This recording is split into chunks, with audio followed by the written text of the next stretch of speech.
Kingdom Hearts 4 has a secret weapon, and that is how good the game is going to look. When the reveal trailer for Kingdom Hearts 4 was shown back at the 20th anniversary event for Kingdom Hearts in April of 2022, the thing that really stood out to most people was not only how the game looks different, but how good it actually looks, at least when you compare it to what came before with Kingdom Hearts 3. The style for Kingdom Hearts 4 is going to be more grounded in a more realistic style because this game is going to be taking place in an alternate universe with a city called Quadratum based off Tokyo. Because of that, they went more in line with a more realistic style, not the majorly cartoony kind of Disney look, and Sora's new model is definitely an example of that. Basically being a real-life translation of what Sora would look like. For Litzia, which is a little bit more of kind of cartoony, but she's still based in that realistic style, and the big Heartless that is shown in the trailer has a more realistic tone. When I first saw this, I was first like, whoa, this is Kingdom Hearts? This is Kingdom Hearts? Because it's definitely a bold new direction for the series. They haven't really done something like this before. They've done it with like the Pirates worlds in the past, but Sora, Donald, and Goofy still retain their cartoony style. And secondly, wow,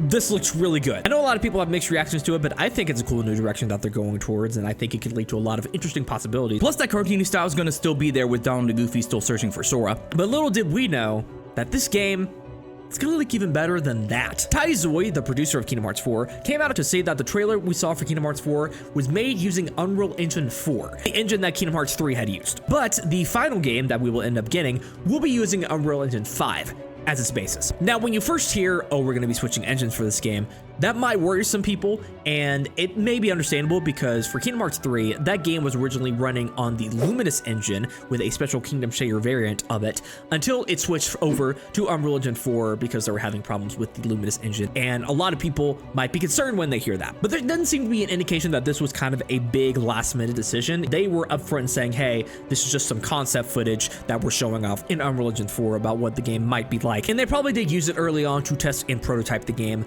but I'm guessing it was in the cards for them to use Unreal Engine 5. There's no indication that this was a major disruption last minute and they were switching engines because they had to, so probably not a major disruption like you're thinking it is. But the fact that it's using Unreal Engine 5 is very, very exciting to me. The Kingdom Hearts games can now have ray tracing, and very good ones at that. I'm not a game developer, so I'm not the best at explaining this kind of things, but you probably heard that buzzword ray tracing a lot, and basically what it is that it's a more natural form of lighting for a game scene where actual light bounces off of different objects and gets absorbed in different ways by different objects as well. Unlike regular game lighting, which is already baked in and it's already predetermined of what it's already going to be, so it's kind of flat. It lets you create really pretty environments and also very custom environments as well, because you can assign different absorption values and reflection values to objects to really create a beautiful scene. This excites me because this is the technology that Disney uses for their animated movies. They've had it for a while now, you know, because they've had pretty advanced rendering computers that can handle this kind of stuff. Consumer technology is kind of finally catching up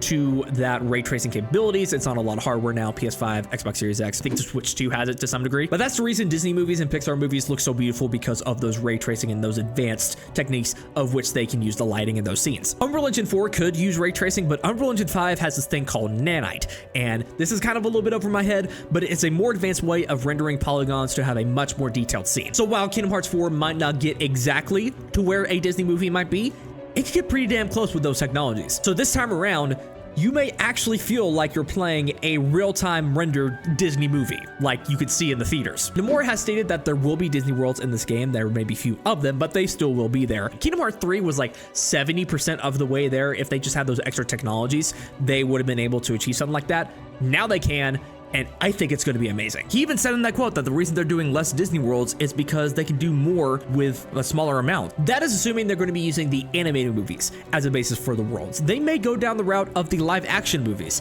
as basis for these worlds, since we're in a more realistic environment, and they did tease Star Wars in that reveal trailer. In that case too, we still be getting a really awesome experience. Let's start using Quadratum as an example, because we know for sure we're going to be there. If you've ever played the Matrix Unreal Engine 5 demo, that thing blows your mind almost. The models in the game look pretty damn close to the actual real life actors, and if you do the zoom out tech demo of the world and city and see how detailed everything is with how wide of a space that they have to explore, bruh. Kingdom Hearts 4 is not going for that exact style, of course, but to see the amount of detail that they were to put into a city, that's what you might be able to expect from Kingdom Hearts 4. Exploring the entire city might be too big of an ask, but you know, the area that we'd be able to explore and interact with in Quadratum will be very exciting. And if they go down the live action route of exploring worlds in this game, then that would be a very close representation of what you see on the movie screen too, because of how realistic that other stuff looked too. Especially for Star Wars, a Star Wars Kingdom Hearts world with the Unreal Engine 5, with all those physics and all the lighting, it's just, oh, if they reveal Star Wars for Kingdom Hearts, man, I might blow up. You may have your opinions on the live action movies. I'm not the biggest fan of them myself either, but I do think that exploring worlds like Atlantica with the modern Little Mermaid remake and having all of those characters and all those physics, ooh, that would look so pretty. And also going back to Pride Lands with Lion King, that's not technically a live action movie, but that's kind of how they try to market it.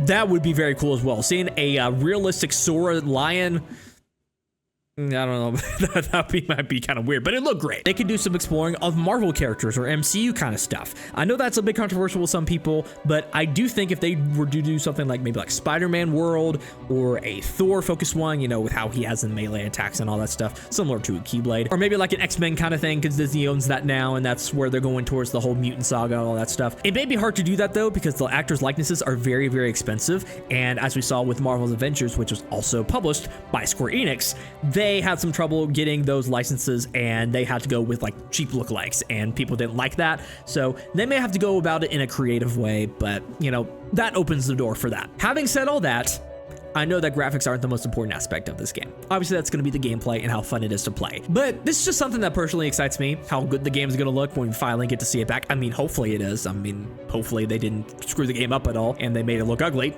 Let's pray. But they're professionals. They know how to make something good. And if it's anything like they showed us in that first trailer, it's going to be pretty freaking exciting, and it's something that a lot of people are going to be talking about when the game eventually comes back. That's all I have for this video. Tell me down in the comments below what you guys think about this. Are you excited to see what the game looks like in Unreal Engine 5? Do you think it's going to be good? Do you think it's going to be bad? What kind of worlds do you expect them to use given this technology? Tell me down in the comments below their opinion. Also, make sure to subscribe, like this video. Follow me on Twitter, join the Discord server, turn on notifications. Really awesome if you did. This has been Matt, and I'll see you guys in the next video, whenever that's going to be. So yeah, bye.